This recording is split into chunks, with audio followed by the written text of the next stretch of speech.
પુષ્ટિ માર્ગનો જે મુખ્ય સિદ્ધાંત છે અનન્ય ભક્તિ. શ્રી મહાપ્રભુજીએ આ જે સૃષ્ટિના પ્રારંભમાં જે કપિલ ભગવાને નિર્ગુણ ભક્તિ જે બતાવી છે એ જ નિર્ગુણ ભક્તિને શ્રી મહાપ્રભુજીએ સ્વીકાર કરી છે. એ જ ભક્તિનું પ્રતિપાદન શ્રી મહાપ્રભુજીએ કર્યું છે. ऐसा नहीं सोचना कि श्री आचार्य चरण ने आज से 500 550 वर्ष पहले कोई भक्ति की बात करी, विशेष भक्ति की नहीं. आ तो प्राचीनतम भक्ति છે. સૃષ્ટિ પ્રારંભના સમયમાં કપિલ ભગવાને માતા દેવહૂતિજીને બતાવેલી ભક્તિ, નિર્ગુણા ભક્તિ, એ ભક્તિ શ્રી મહાપ્રભુજી આપણને બતાવી, જે સમય સાથે લુપ્ત થઈ ગઈ, તિરોહિત થઈ ગઈ. એ ભક્તિને શ્રી મહાપ્રભુજીએ પ્રગટ કરી છે. બોલો શ્રી વલ્લભાધીશ કી જય. ભક્તિમ કુર્વંતી યે દ્રઢામ, દ્રઢ ભાવથી મારી ભક્તિ કરે. મત કૃતે ત્યત કર્માણા, બધા કર્મ મારા માટે કરે, બધા કર્મ જે મને સમર્પિત કરી દે. ત્યક્ત સ્વજન બાંધવા, અને એ મારી ભક્તિ કરવામાં જો એના સ્વજન બાંધવ પણ એને અવરોધરૂપ આવી જાય તો એ બાંધવોનો પણ ત્યાગ કરી દે, એવી ભક્તિ મને પ્રિય છે. એસી ભક્તિ મુझे પ્રિય है. જીવનમાં આવતા કોઈ પણ દુઃખ, એ દુઃખની વાત, એ કષ્ટની વાત એ મને ન કરે. કપિલ ભગવાન કહે છે, માતા એમ પણ જે મારા શરણમાં આવેલો જીવ છે એ જીવને ભલે કોણ સા એસા ક્લેશ યા દુઃખ આ सकता है, અને ક્યાંક એના જીવનમાં દુઃખ આવી પણ જાય તો એની ભક્તિના સહાયક રૂપમાં હોય છે. પરંતુ એ ક્લેશ, એ દુઃખને દૂર કરવાની પ્રાર્થના જે મારી આગળ ન કરે. મદાશ્રયા કથા મૃષ્ટા શૃણવંતી કથયંતી ચ, જે નિરંતર મારી કથાઓનું સેવન કરે, શ્રવણ કરે. તપંતી વિવિધાસ્તાપાહ નેતાદ મદગત ચેતસઃ. આ અનન્ય ભક્તિથી હું પ્રસન્ન થાઉં છું. આવી ભક્તિ કરવા વાળા વૈષ્ણવો, એના લક્ષણો, એ ભક્ત કેવા હોય છે માતા પૂછ્યું તો ભગવાન કહે છે, તિતિક્ષવઃ કારુણિકઃ સુરતઃ સર્વદેહિનાં અજાતશત્રવઃ શાन्तઃ સાધવઃ સાધુભૂષણઃ. આવા ભક્તના લક્ષણ કેવા તો કે તિતિક્ષવઃ, સહનશીલતા જેની અંદર હોય, કારુણિકઃ, કરુણામય, સુહૃદય, બધા માટે સહૃદય ભાવ રાખે, સર્વદેહિનામ અજાતશત્રવઃ. એવું નથી કે એના કોઈ શત્રુ ન હોય, એના ઘણા શત્રુ હોય, પણ એના હૃદયમાં કોઈના માટે શત્રુ ભાવ ન હોય. શાંતઃ, જે શાંત હોય, સાધવઃ સાધુભૂષણ. તો આવા અનન્ય ભક્તોના આ સુંદર અહીંયા વૈષ્ણવોના લક્ષણની ચર્ચા કરી, સાંખ્ય શાસ્ત્ર પ્રવર્ત કર્યો, અને જે સ્થાન પર માતાને ઉપદેશ આપ્યો અને માતાને શાંતિ, આનંદ અને સિદ્ધિનો અનુભવ થયો એ માત્ર ગયા સિદ્ધપુર. ત્યાંથી કપિલ ભગવાન આપ પૂર્વ દિશાની ઓર આગળ પધાર્યા અને સાગરે આપનું સ્વાગત કર્યું, ગંગા સાગર. ત્યાં કપિલ ભગવાનનું સુંદર મંદિર છે. જે પણ ત્યાં ગયા હશે યાત્રા કરતા, ગંગા સાગર આપણે માનસિક રૂપે એ કપિલ ભગવાનના શ્રી ચરણોમાં દંડવત કરીએ. અને આ કપિલ ગીતાની ફલશ્રુતિ બતાવી છે કે જે આ કપિલ ગીતાનું શ્રવણ કરે છે એ ભક્તના સમસ્ત પાપ ખંડિત થઈ જાય છે. બોલીએ કપિલ ભગવાન કી જય, श्री वल्लभाधीश की जय. आइए इसी के साथ यहीं पे तृतीय स्कंद को विराम देते हुए चतुर्थ स्कंद, चौथा स्कंद में આપણે બધા પ્રવેશ કરીએ. ચતુર્થ સ્કંદના દર્શન કરીએ. શ્રી ગિરિરાજ ધરન કી જય. તૃતીય સ્કંદ સર્ગ લીલા, ચતુર્થ સ્કંદ વિસર્ગ લીલા. શ્રી મહાપ્રભુજી આજ્ઞા કરે છે કે વિસર્ગ પૌરુષ સ્મૃત. ભગવાને જે વિશિષ્ટ પ્રકારની જે સૃષ્ટિ પ્રગટ કરી છે એ જ ભગવાનની વિસર્ગ લીલા છે. ચતુર્થ સ્કંદના 4 પ્રકરણો બતાવ્યા છે: ધર્મ, અર્થ, કામ, મોક્ષ. અને પ્રથમ ધર્મ પ્રકરણ જેના 7 અધ્યાય, અહીંયા એ પણ વિષયોની ચર્ચા શ્રી આચાર્ય ચરણે કરી છે કે જે ધર્મ પ્રકરણના 7 અધ્યાય છે, અર્થ પ્રકરણના 5 અધ્યાય છે, તો આ 5 જ અધ્યાય કેમ, 7 અધ્યાય કેમ? આ ઘણો બધો વિષયો પ્રિયજનો. જેમ કામ પ્રકરણ તો એના 11 અધ્યાય, મોક્ષ પ્રકરણ તો એના 8 અધ્યાય, કારણ કે પ્રકૃતિ અષ્ટધા છે. તો એના વિષયો પણ શ્રી મહાપ્રભુજીએ સુંદર ભાવ પ્રગટ કર્યા છે, જે અધ્યયનનો વિષય છે. તો ધર્મ, અર્થ, કામ, મોક્ષ, આ 4 પ્રકરણો અંતર્ગત જે સૃષ્ટિ બ્રહ્માજી દ્વારા પ્રગટ થઈ ભગવદ ઈચ્છાથી, જે દેવહૂતિજીનો વિવાહ કરદમ ઋષિ સાથે થયો એ લીલાનું આપણે શ્રવણ કર્યું.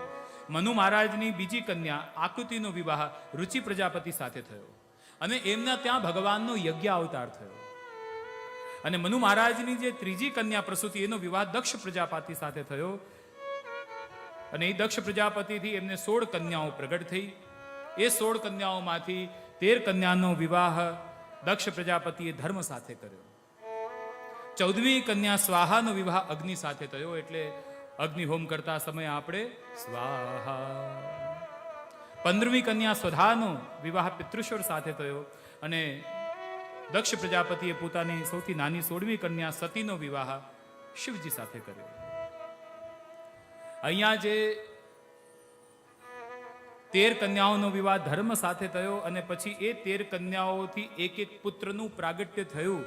એ ઘણો બધો વિસ્તાર પ્રિયજનો અહીંયા કરવામાં આવ્યો છે. આખા ધર્મની જે 13 પત્નીઓ છે અને એ 13 પત્નીઓથી એક જે પુત્ર પ્રગટ થયા અને એ પુત્રોના નામ, જેમ ધર્મની પ્રથમ પત્ની શ્રદ્ધા અને શ્રદ્ધા અને ધર્મથી જે પુત્ર પ્રગટ થયો એનું નામ છે શુભ. આ બધાના આધ્યાત્મિક અર્થ છે. શાસ્ત્રમાં કહેલી વાતોને, એ વિષયોને વગર સંશય આદરપૂર્વક સ્વીકાર કરવું, સાંભળવું, એને શ્રદ્ધા કહેવાય. અને જ્યારે શ્રદ્ધાપૂર્વક કાર્ય કરવામાં આવે તો શું ફળ મળે છે? શુભપ્રદ. એટલે ધર્મ, એની પત્ની શ્રદ્ધા અને એના પુત્રનું નામ છે શુભ. ધર્મની બીજી પત્ની છે મૈત્રી અને મૈત્રીથી જે પુત્ર થયો એનું નામ પ્રસાદ. જે બધા સાથે મૈત્રી ભાવ રાખે, જે કોઈના માટે બેર એટલે દ્વેષ ભાવ જે કોઈના માટે ન રાખે, એનું મન સદા સ્વસ્થ રહે છે, પ્રસન્ન રહે છે અને પ્રસન્નતા જ પ્રસાદ છે. એટલે મૈત્રેયથી પ્રસાદનો જન્મ થયો. દયાએ અભયને જન્મ આપ્યો. બધાના દુઃખ દૂર કરવાની ઈચ્છા એને દયા કહેવાય, જેનાથી મનુષ્યને નિર્વિઘ્નતાની પ્રાપ્તિ થાય છે. વાસ્તવમાં જોવા જઈએ તો આ સંસારમાં, જગતમાં નિર્વિઘ્ન કોણ છે? જે ધર્મ પથ પર ચાલવા વાળો છે એ જ નિર્વિઘ્ન છે. ધર્મની ચોથી પત્ની શાંતિએ સુખને જન્મ આપ્યો. અંતઃકરણની સ્વસ્થતા એને શાંતિ કહેવાય અને એનાથી સુખનો અનુભવ થાય છે. આપણે બધા જ જીવનમાં સુખ અને શાંતિની જ અપેક્ષાઓ રાખીએ છીએ. આ ભાગવત આપણને સમજાવે છે કે શાંતિ એ કોની પત્ની છે?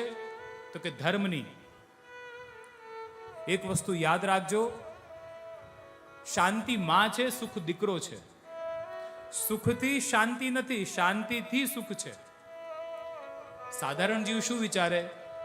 જીવનમાં બહુ સુખના સાધનોને હું સંચય ભેગું કરીશ તો જીવનમાં શાંતિનો અનુભવ થશે.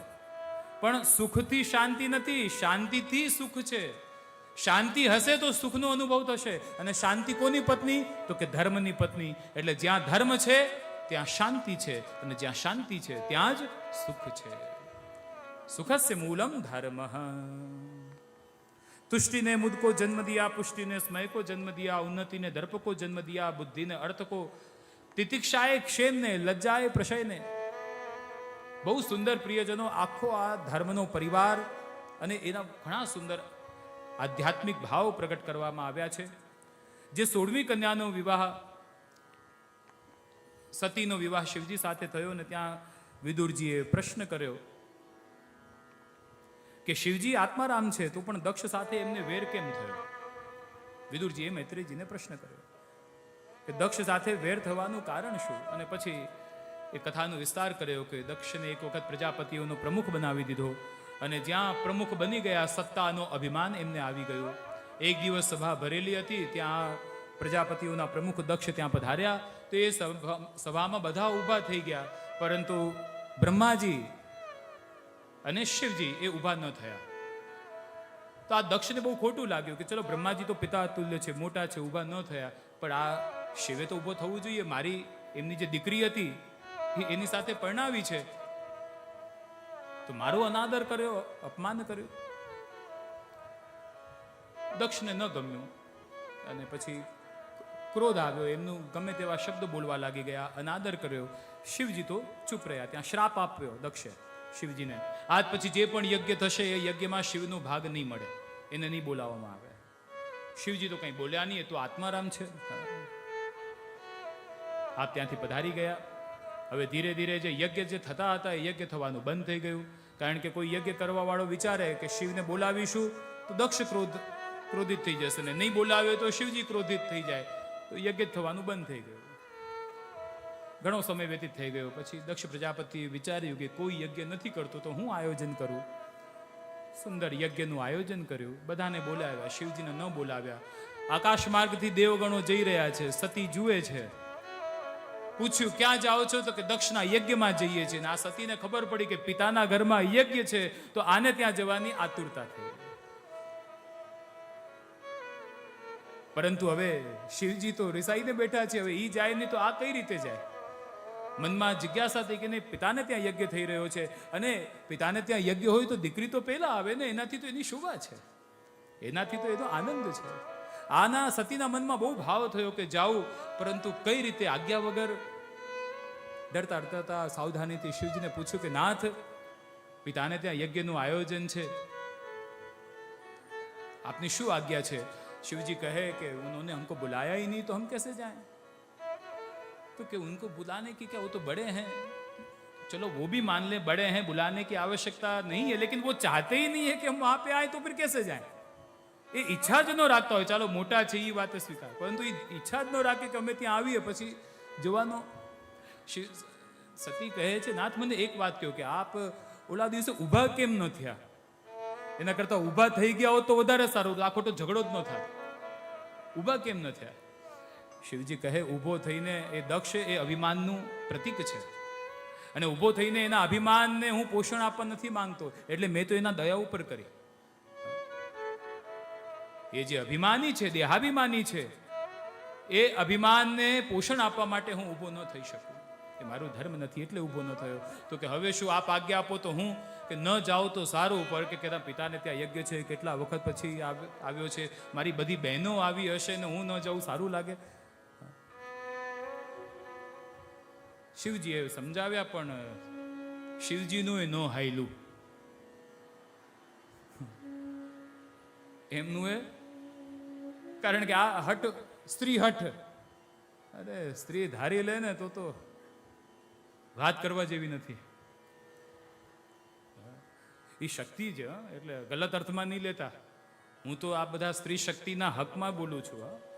આપની અંદર એ સામર્થ્ય ઈશ્વરે આપ્યું છે, હું તો આપની પ્રશંસા કરું છું, કોઈ બીજા અર્થમાં નથી લેતો. ભગવાનની એક અદ્ભુત એ શક્તિ, એ સ્ત્રી શક્તિ છે, અને એ ધારે એ કરી શકે.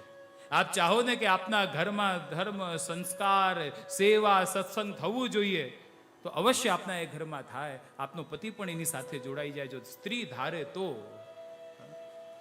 સ્ત્રી એ શક્તિનું પ્રતીક છે, અને સ્ત્રી હઠ તો છે જ. સ્ત્રી હઠ, રાજહઠ और बाल हट, ये 3 हट प्रसिद्ध हैं. शिवजी समझावे पड़ा, माने नहीं. ઈ ન સમજાવી શકે તો આપણે ક્યાંથી? અમે તો બધા સાધારણ. શિવજી તો મહાદેવ છે.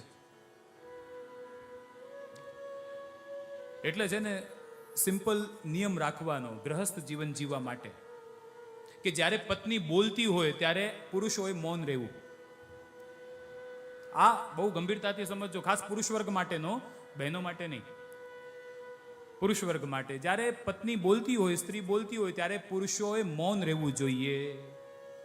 અને બીજી વાત, જ્યારે સ્ત્રી પત્ની મૌન હોય ત્યારે પુરુષોએ બોલવું ન જોઈએ.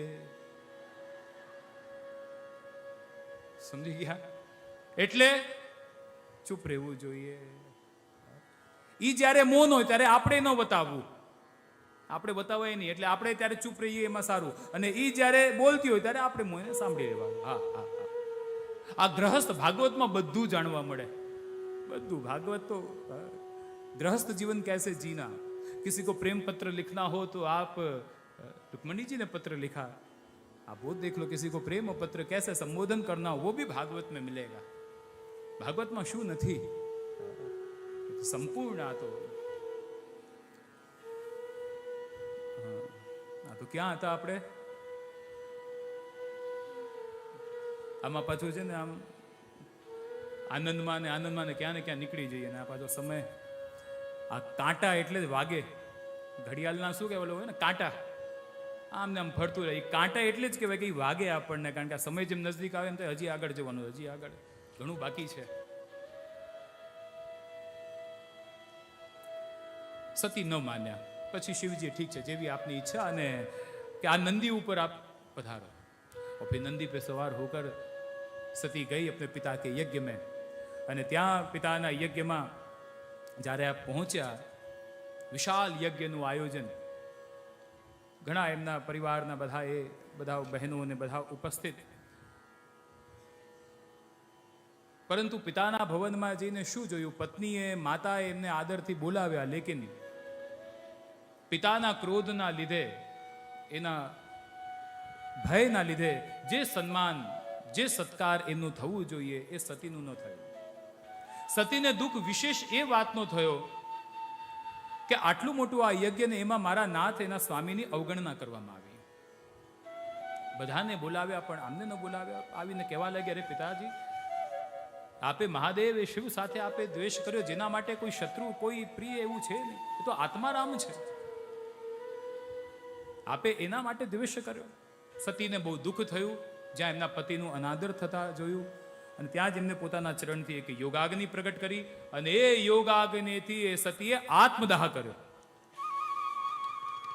જ્યાં સતીએ આત્મઘાત કર્યો, બધા જ લોકો જે યજ્ઞમાં ઉપસ્થિત હતા બધા ગભરાઈ ગયા કે જો આ સતીને આત્મઘાતના સમાચાર જો શિવજીને ખબર પડી તો શું અહીંયા દશા થશે. નંદીએ જઈને શિવજીને સમાચાર આપ્યા.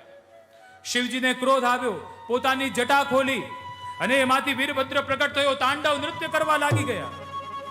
હર હર શંકર નમો નમઃ, હર હર શંકર નમો નમઃ, હર હર શંકર નમો નમઃ. ધર ધર ધર ધર ધર કી ધ્રુજ, ધર ધર ધર ધર ધર કી ધ્રુજ, સારા સારા સારા સારા સુર સારા છંદ કરતા, સારા સારા સારા સારા સુર સારા છંદ. હર હર શંકર નમો નમઃ, હર હર શંકર નમો નમઃ, હર હર શંકર નમો નમઃ. દેવ દેવ સબ હર હર નામ, દેવ દેવ સબ હર હર નામ. ડગમગ ડગમગ પગ ધર ડોલત, ડગમગ ડગમગ પગ ધર ડોલત. તાંડવ નૃત્યક નમો નમઃ, તાંડવ નૃત્યક નમો નમઃ, તાંડવ નૃત્યક નમો નમઃ. ભૂતનાથ ભવનાથ તુજારે, ભૂતનાથ ભવનાથ તુજારે. જટાજૂટ પર રુદ્ર રૌદ્ર, જટાજૂટ રુદ્ર રૌદ્ર. વિશ્વંભર જય નમો નમઃ, વિશ્વંભર જય નમો નમઃ, વિશ્વંભર જય નમો નમઃ. ક્ષમા ક્ષમા અવતાર તાર, ક્ષમા ક્ષમા અવતાર તાર. હર હર શંકર શિવ શંભો હરિ, હર હર શંકર શિવ શંભો હરિ. હર હર શંકર નમો નમઃ, હર હર શંકર નમો નમઃ, હર હર શંકર નમો નમઃ. ભયાનક અવાજ કરતા વીરભદ્ર ત્યાં યજ્ઞશાળામાં પહોંચ્યો. જે જે યજ્ઞની આહુતિ આપી રહ્યા હતા એમના હસ્ત કાપી દીધા, માથું કાપી દીધું વીરભદ્ર. હાહાકાર મચી ગયો. દેવતાઓ આવીને શિવજીને શાંત થવાની પ્રાર્થના કરી. પ્રભુ શાંત થાઓ, ક્ષમા ક્ષમા ભવ તારક તારક. હે પ્રભુ શાંત હોઈએ, શાંત હોઈએ. દેવગણ આવીને સ્તુતિ કરવા લાગી ગયા, અને દેવતાઓની સ્તુતિથી મહાદેવજી શાંત થઈ ગયા.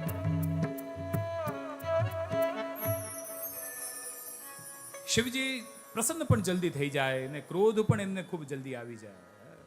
ભોલે બાબા ભોલેનાથ इसीलिए उनको कहते हैं.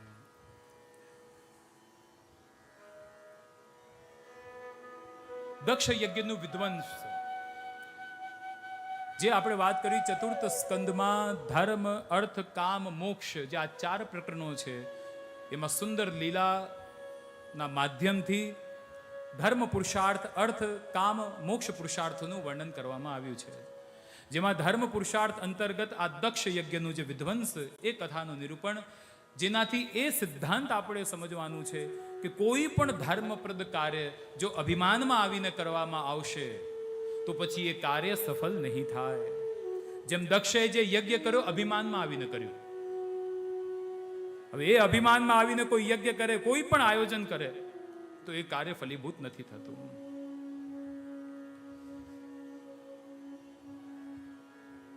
યજ્ઞ અધૂરો રહી ગયો. પછી એ કથામાં આગળ પ્રસંગ આવે છે કે દક્ષને બકરાનું મોઢું લગાડવામાં આવ્યું.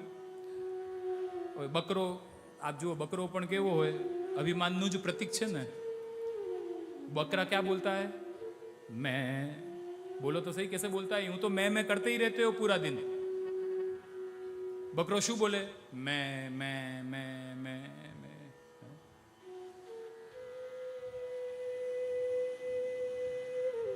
બકરાનું મોઢું એ પણ અભિમાનનું જ પ્રતીક છે.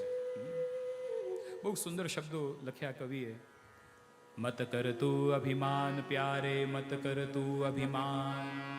ये दक्ष यज्ञ की कथा में क्या बता रही है, ध्यान दीजिए. मत कर तू अभिमान प्यारे, मत कर तू अभिमान. झूठी तेरी शान प्यारे, झूठी तेरी शान. मैना ने मैना कहा, मोल भयो 10-20. बकरे ने मैं कहा, जाय कटाया शीश. मत कर तू अभिमान प्यारे, मत कर तू अभिमान. मैना ने मैं ना कहा तो मोल भयो 10-20. तो बकराए शू कीधु? बकरे ने मैं कहा, जाय कटाया शीश.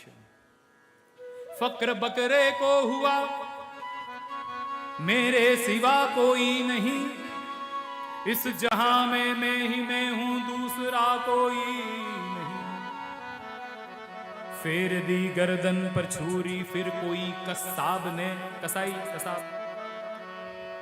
फेर दी गर्दन पे छुरी, फिर कोई कसाब ने. सिर्फ आते रह गई मैं सुनाने के लिए. ले गया लद्दाख फिर धुन की बनाने के लिए. धुन की बनाने के लिए. ये धुन की बनाना यानी ये રૂઈ કાપવાનું જે મશીન હોય ને, અને એ રૂઈ કાટવાનું જે સાધન છે, એ સાધન, એની જે દોરી જે હોય છે, નીચેની દોરી એ બકરાની આંતથી બનાવવામાં આવે છે એવું કહેવાય છે. એ જે દાંતરડું હોય ને એને એની જે દોરી છે એ બકરાના આંતરડાથી બનેલી હોય, આંતથી. जख सोही की पड़ी तब लगा चिल्लाने, मैं के बदले तू ही तू है ये सदा आने लगी. पूरे जन्म बकरे ने मैं कहा, लेकिन जब कोई कसाई ने उसका हलाल उसको मार दिया અને પછી એના આંતોનો પ્રયોગ ઓલા દોરડામાં કરવામાં આવ્યો, કાપવામાં, ઓલા રૂઈના, અને ત્યારે ઓલો અવાજ આવે ને, તુઈ તુઈ તુઈ જખ સોહે की पड़ी तब लगा चिल्लाने, मैं के बदले तू ही तू है ये सदा आने लगी. तो क्या करें, શું કરવાનું છે? મત કર તું અભિમાન પ્યારે, મત કર તું અભિમાન. આ કથા આપણને સમજાવે છે કોઈ પણ પ્રકારનો અભિમાન, સત્તા, સંપત્તિ, સામર્થ્ય આદિ કોઈ પણ વસ્તુનો અહંકાર ન રાખવું જોઈએ. જેટલા મોટા અહંકારના પહાડ ઉપર આપણે ચડીશું, એટલા જ ઉપરથી જ્યારે નીચે પડીશું તો જોશથી વાગશે. જેટલા ઉપરથી પડીએ એટલું વધારે વાગે ને. અને પછી બહુ મોટા અહંકારના પહાડ ઉપર ચડી જાય ને પછી ત્યાંથી પડે, પછી તો કેસ ફેલ. ત્યાંથી પડ્યો તો મત કર તું અભિમાન, મત કર તું અભિમાન.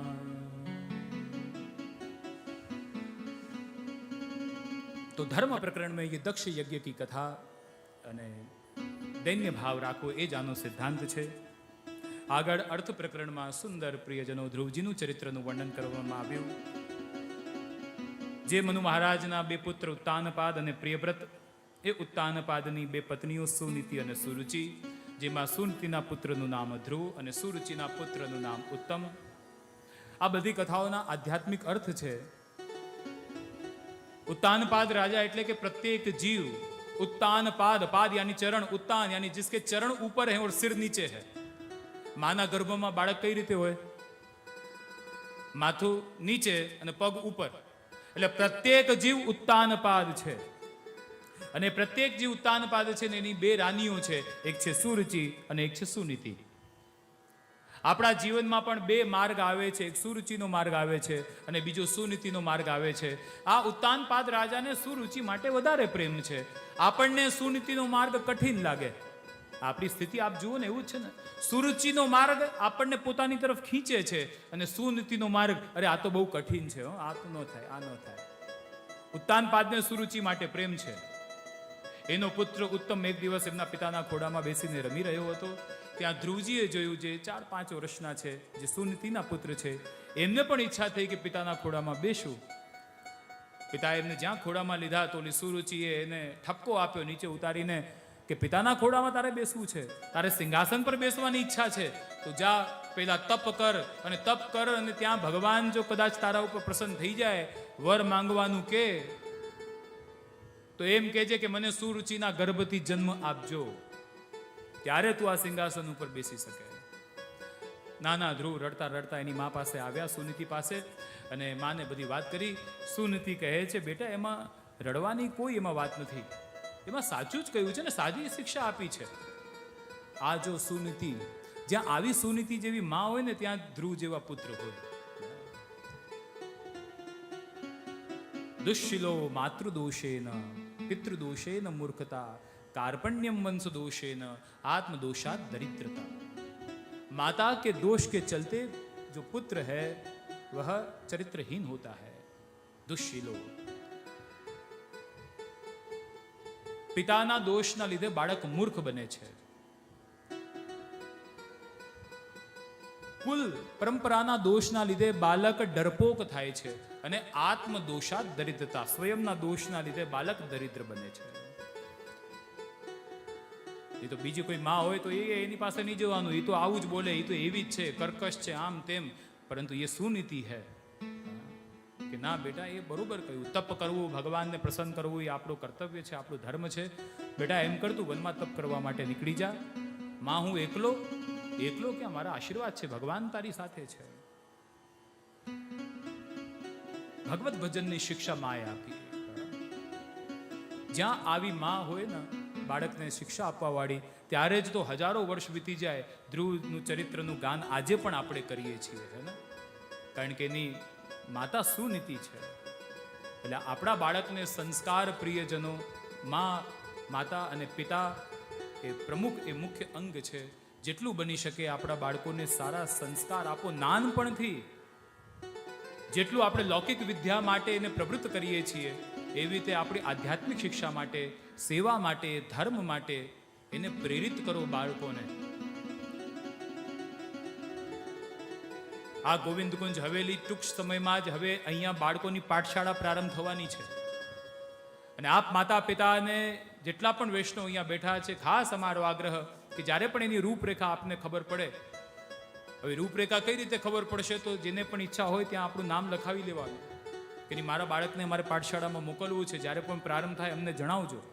અહીંયા કાર્યાલય છે ને. પરંતુ અમે આગ્રહ રાખીશું, કારણ કે આ મંદિર બનાવવાનો ઉદ્દેશ્ય એ જ સંસ્કારોનું સિંચન થાય, વૈષ્ણવીય સંસ્કારોનું સિંચન. આ મંદિરના માધ્યમથી કેવલ દર્શન જ નહીં, સેવાનો લાભ એને મળે, સંસ્કારોનું સિંચન થાય, એના માટે આ પ્રિયજનો સ્થાન છે. એટલે જેટલી પણ પ્રવૃત્તિઓ આ ગોવિંદ કુંજની છે એ પ્રવૃત્તિઓમાં ખૂબ ઉત્સાહ સાથે આપ જોડાજો. બાળકોને સારા સંસ્કાર એ માતા પિતાનું પ્રથમ ધર્મ છે. એટલે માતૃદેવો ભવ પિતૃદેવો ભવ. માને વંદન નમસ્કાર કરીને વનમાં ધ્રુવજી નીકળ્યા, ભગવાનને પ્રસન્ન કરીશ. માએ કહ્યું છે આ જ સમય છે. જતા હતા અને ત્યાં જ રસ્તામાં નારદજી એમના પાસે આવ્યા કે પુત્ર કહા જા રહે હો? તો કે ભજન કરવા માટે, તપસ્યા કરવા માટે. તો કે આ ઉંમર તો રમવાની છે, પરીક્ષા લીધી. આ ઉંમર કે નાના, મારી માએ કીધું છે આ ઉંમર ભગવત ભજન કરવાની છે. અરે ભગવત ભજન તપસ્યા તો યુગો યુગોથી યોગીજન કરે છે, એને નથી મળ્યા ભગવાન તો તને મળશે. તો એને મળ્યા કે ન મળ્યા મને ખબર નથી, પણ મને જરૂર મળી જશે, કારણ કે નારદજી આપના દર્શન મને થઈ ગયા. અને જેને આપના જેવા ગુરુ મળી જાય તો પછી ભગવાન તો મળી જ જાય. નારદજી એ બાળકના વચનથી બહુ પ્રસન્ન થયા અને કહ્યું, બાળક આપ સીધા મધુવનમાં યમુનાજીના તટ ઉપર પધારો. પુણ્યમ મધુવનમ યત્ર સાનિધ્યમ નિત્યદા હરે.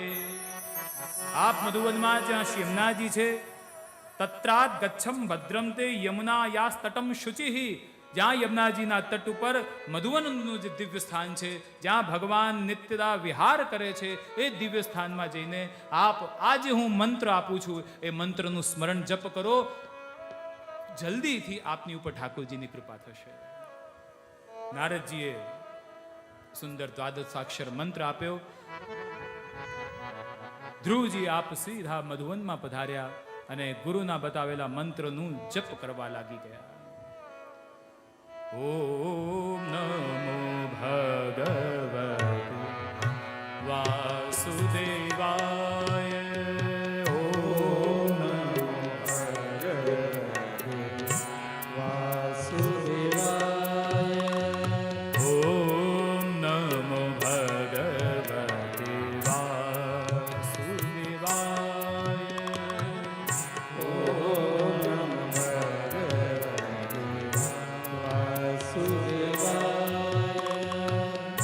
वासुदेवाय प्रभु कृष्णचंद्र राय. सभी गाइए प्रियजनों आवाज के साथ. कृष्णचंद्र राय. वासुदेवाय प्रभु कृष्णचंद्र राय.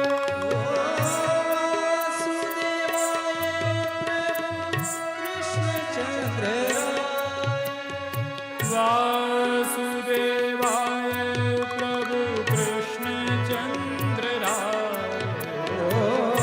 वासुदेवाय प्रभु कृष्णचंद्र राय. ओम नमो भगवते વાસુદેવાય.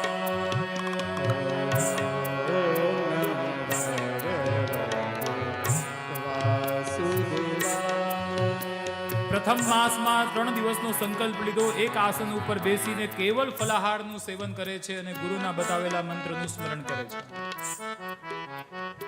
ઓમ નમો ભગવતે વાસુદેવાય.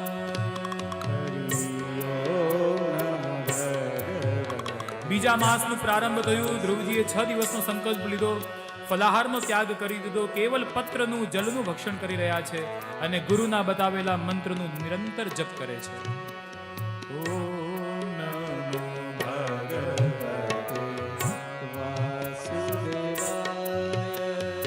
ઓમ નમો ભગવતે વાસુદેવાય.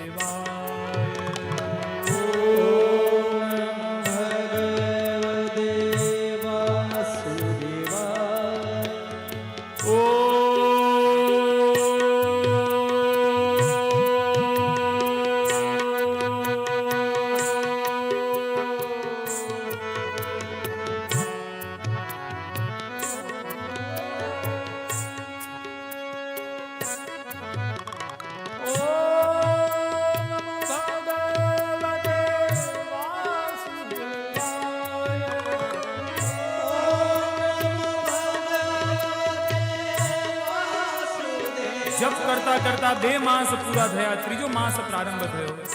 9 દિવસનું સંકલ્પ લીધું. કેવલ અને કેવલ યમુના જલનું સેવન કરે છે અને ગુરુના બતાવેલા મંત્રનું જપ કરતા જાય છે.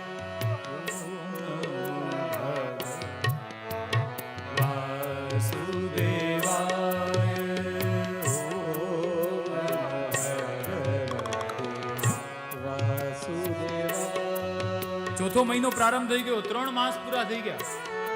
કેવલ યમુના જલનું સેવન કરે અને આખો દિવસ આ દ્વાદશાક્ષર મંત્રનું સ્મરણ યમુના જલ ઉપર બેસીને. ચોથો મહિનો પ્રારંભ થયો. 12 દિવસનો સંકલ્પ લીધું અને હવે તો ધ્રુવજીએ એક જ વાર આખા દિવસમાં શ્વાસ લે પોતાના પ્રાણનો સંયમ નિરોધ કર્યો અને મન હી મન ઓમ નમો ભગવતે વાસુદેવાય. ચાર માસ પૂરા થઈ ગયા. ધીરે ધીરે ધ્રુવજીનો તાપ વધતો જાય છે કે 4 મહિના થઈ ગયા. હજી સુધી પ્રભુના દર્શન ન મળ્યા, સાનિધ્ય ન મળ્યું. કંઈક હજી કમી છે. હવે 15 દિવસનો સંકલ્પ લીધો. જલનું પણ ત્યાગ કરી દીધો. और केवल भगवत नाम। ओम नमो भगवते वासुदेवाय।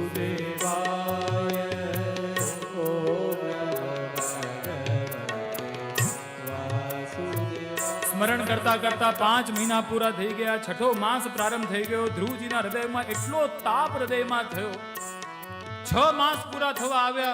ધ્રુવજી કે 6 મહિના વીતી ગયા, હજી સુધી ઠાકોરજીની કૃપા, હજી સુધી એમના દર્શન. આ કેટલા દોષ હશે વિચાર કરો. ધ્રુવજીને 6 માસમાં તાપ થઈ ગયો. આપણા તો 60 નીકળી જાય છે તોય તાપ નથી થતો. અહીંયા તો 6 માસમાં તાપ થઈ ગયો. હજી આ કેટલા દોષ અપરાધ હશે, હજી કઈ કમી છે. અને હવે તો ધ્રુવજીએ પોતાના પ્રાણવાયુને અવરુદ્ધ કરી દીધું.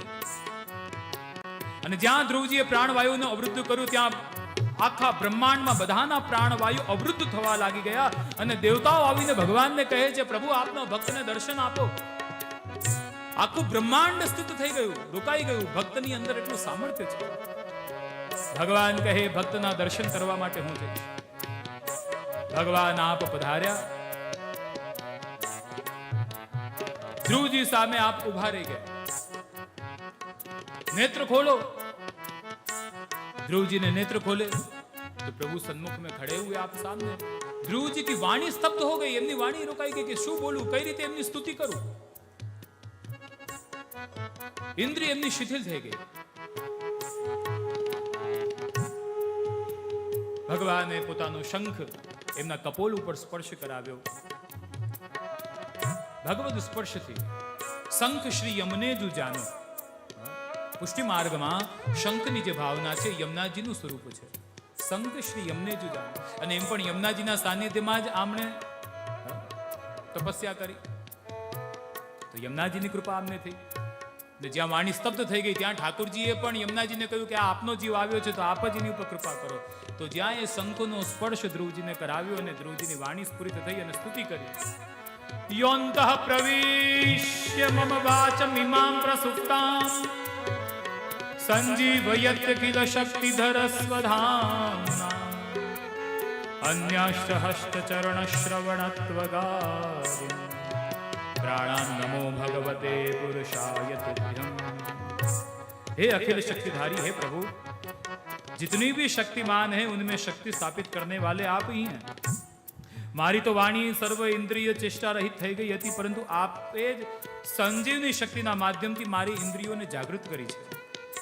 મારી આ શિથિલ ઇન્દ્રિયોને ચૈતન્યતા પ્રદાન કરવા વાળા, મારી અંદર આ જીવન શક્તિનો સંચાર કરવા વાળા. યદ્યપિ ભલે બધા ઇન્દ્રિયોના અલગ અલગ અધિષ્ઠાતા દેવતા છે, જેમ મનનો દેવતા ચંદ્રમા છે, નેત્રનો દેવતા સૂર્ય છે, હાથનો દેવતા ઇન્દ્ર છે, આદિ આદિ. પણ ધ્રુવ મહારાજ કહે છે, પ્રભુ એ દેવતાઓને પણ શક્તિ આપવા વાળા તો આપ જ છો. એ દેવતાઓના અંદર શક્તિ ક્યાંથી આવે છે? આપ જ પ્રભુ અખિલ શક્તિધર છો. હે પ્રભુ, મારા હાથ, મારી ઇન્દ્રિય ને સંજીવની આપવા વાળા, હું આપને વારંવાર પ્રણામ કરું છું. વસ્તુતઃ પ્રિયજનો બધાના સ્વામી શ્રી કૃષ્ણ છે. બોલીએ શ્રી કૃષ્ણ કનૈયા લાલ કી જય. ધ્રુવજીએ પ્રભુની સુંદર સ્તુતિ કરી અને કહ્યું કે કચ્છું માંગો, ક્યાં ચાહીએ? ભક્તિમ હું પ્રવહતામ તઈ મે પ્રસંગો ભૂયાદ અનંત મહતામ અમલાશયાનામ યેન્ના જસોલ્વ ણસૂર વ્યસનમ ભવાબ્ધિ ન્યશ્યે ભવદ્ગુણ કથામૃતપાન ભક્ત. આ શ્લોકમાં ધ્રુવજીએ ભગવદ સત્સંગની મહિમા બતાવી છે કે ભગવદ દર્શન ઉપરાંત પણ ધ્રુવજીએ પ્રભુ પાસે વરદાન રૂપ શું માંગ્યું કે પ્રભુ આપના જે સત્સંગી વૈષ્ણવો છે એ રસિકજનોની વાણી મારા કાનોમાં પડતી રહે. ભક્તિમ મુહુ પ્રવહતામ તો મે પ્રસંગો, એ આપના પ્રસંગોમાં લીલાઓમાં હું મત્ત થઈ જાઉં, દેહાનુસંધાન ભૂલી જાઉં, આપની કથા સાંભળવામાં મારું ચિત્ત લાગે પ્રભુ. અને સત્સંગીઓની, કારણ કે નારદજી જાણે છે, ધ્રુવજી જાણે છે કે નારદજી જેવા ભક્તે ગુરુની કૃપાથી આજે ઠાકુરજીના દર્શન થયા. તો ભગવદ દર્શન ઉપરાંત પણ ધ્રુવજીએ શું માંગ્યું? પ્રભુથી સત્સંગ માંગ્યું છે. એટલે આ પ્રસંગથી સમજાય છે પ્રિયજનો કે સત્સંગ કેટલો આવશ્યક છે. એટલે જેટલું બને સત્સંગનો આગ્રહ રાખવો જોઈએ. સત્સંગથી જ ઠાકોરજીના સ્વરૂપનું જ્ઞાન જીવને થાય છે.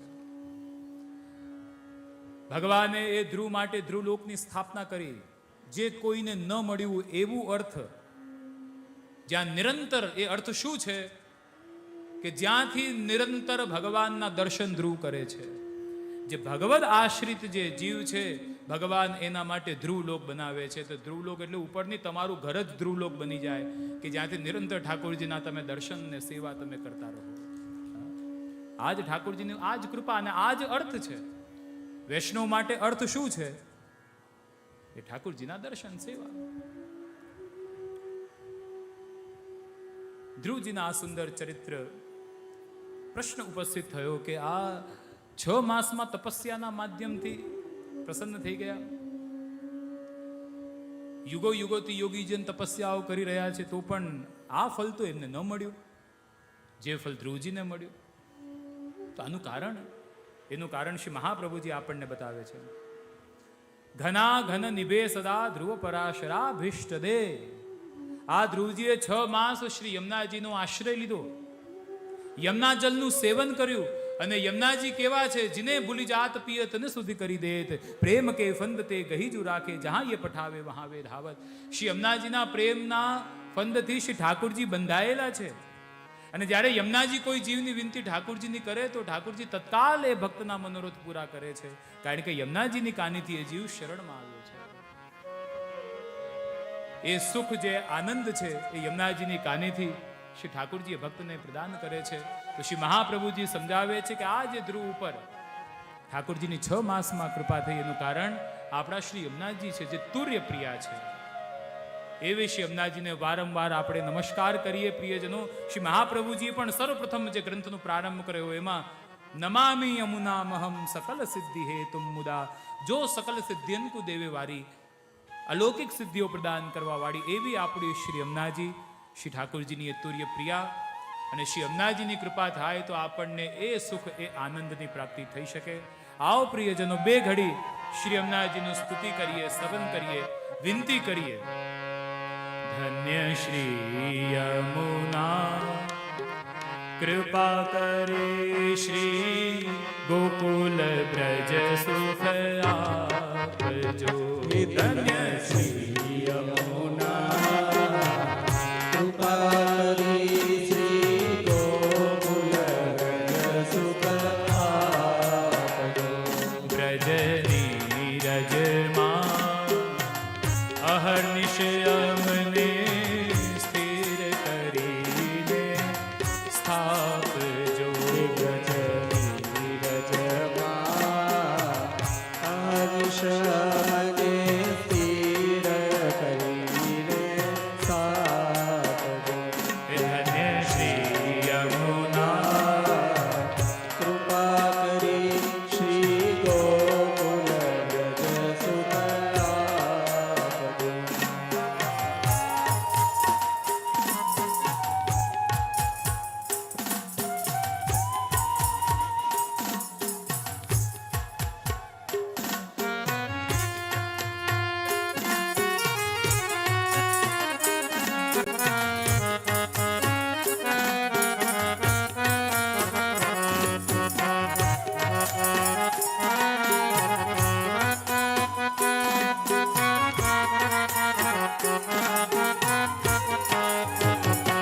બ્રજની રજમાં અહર્નિશ અમને સ્થિર કરીને સ્થાપજો.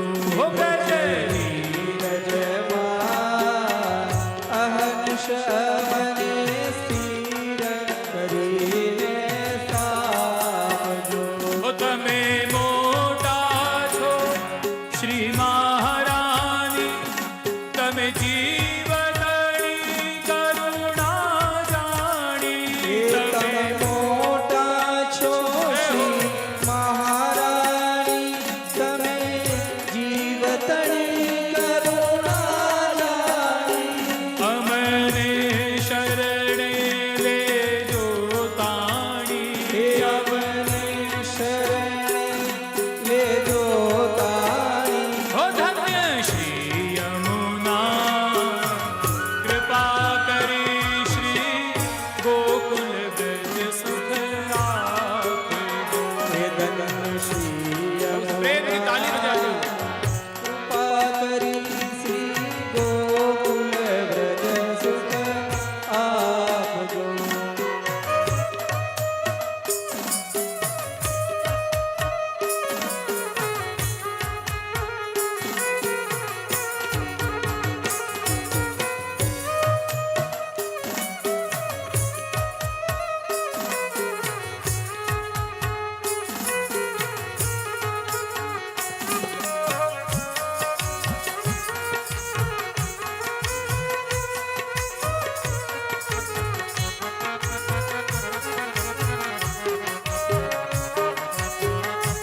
વાલે રાસ રમાડ્યા રાતમાં. વાલે રાસ રમાડ્યા રાતમાં. ધન્ય શ્રી યમુના કૃપા કરી શ્રી ગોકુલ બ્રજ સુખ હે ધન્ય શ્રી યમુના કૃપા કરી શ્રી ગોકુલ બ્રજ સુખ આપજો. ચાલો તો થઈએ બ્રજવાસી પરિક્રમા કરીએ ચોરાસી. ચાલો તો થઈએ બ્રજવાસી પરિક્રમા કરીએ ચોરાસી. હો મારા જન્મ મરણની ટળે ફાંસી. ઓ મારા જન્મ મરણની ટળે ફાંસી. હો ધન્ય શ્રી યમુના કૃપા કરી શ્રી ગોકુલ બ્રજ સુખ આપજો. હે ધન્ય શ્રી યમુના કૃપા કરી શ્રી ગોકુલ બ્રજ સુખ આપજો.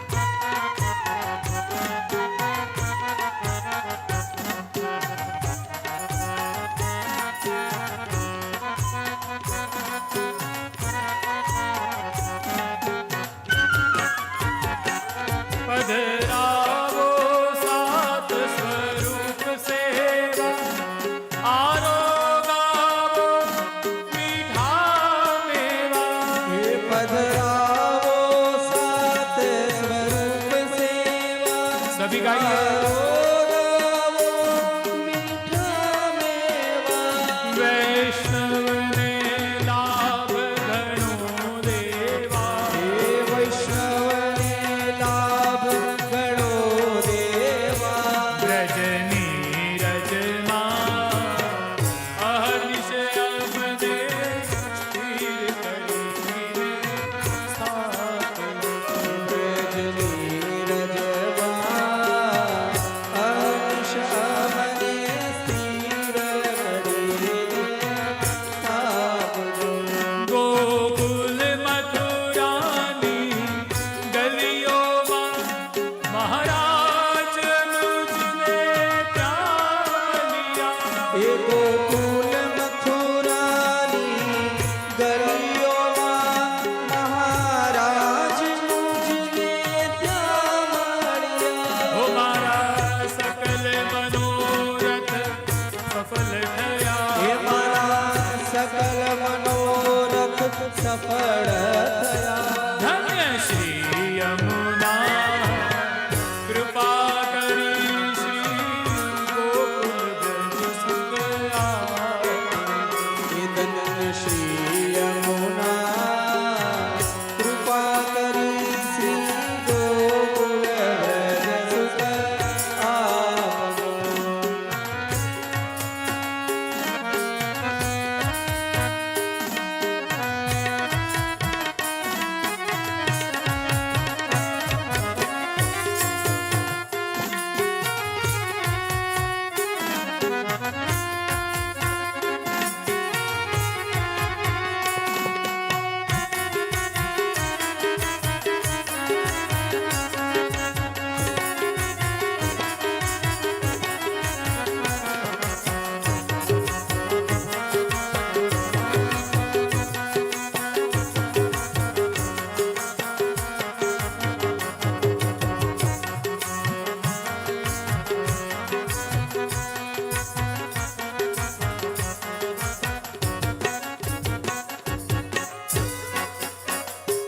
નંદજીનો વાલો વનમાળી કાલિંદ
सखी सुमरो ने सारंग पाणी वैष्णव देवाली ये वाणी सखी समरो ने सारंग पाणी वैष्णव देवाली ये वाणी सखी सुमरो ने सारंग पाणी वैष्णव देवाली ये वाणी सखी समरो ने सारंग पाणी वैष्णव देवाली ये वाणी ए लीला हरिदासे जानी हे लीला हरिदासे जानी ए लीला हरिदासे जानी हे लीला हरिदासे जानी धन्य श्री यमुना कृपा करी श्री गोकुल गज सुख आपजो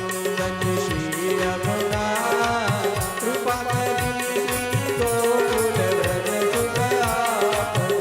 ब्रज नीरज मां अनिश अमने स्थिर करीने रजनी रजमान अहमिष मने स्थिर करीने तापदो। रज श्री यमुना कृपा करी श्री गोकुल व्रज सुख आपजो। हे धन्य श्री यमुना कृपा करी श्री गोकुल व्रज सुख आपजो। रजनी रजमान अहमिष मने स्थिर करीने तापदो। रजनी रजमान अहमिष मने स्थिर करीने तापदो। धन्य श्री यमुना कृपा करी श्री गोकुल व्रज सुख आपजो। धन्य श्री यमुना कृपा करी श्री गोकुल व्रज सुख आपजो। धन्य श्री यमुना कृपा करी श्री गोकुल व्रज सुख आपजो। श्याम सुंदर जी अम्बे महारानी की जय। ब्रज नीरज मां अहर्निश अमने स्थिर करीने स्थापजो हे ब्रजनी रजमान अहर्निश अमने स्थिर करीने स्थापजो। बोलिए श्री मुकुंद वर्धनी श्री यमुने महारानी की जय श्याम सुंदर श्री यमुने महारानी महारानी जी की शिवल्लभाधि देश की जय।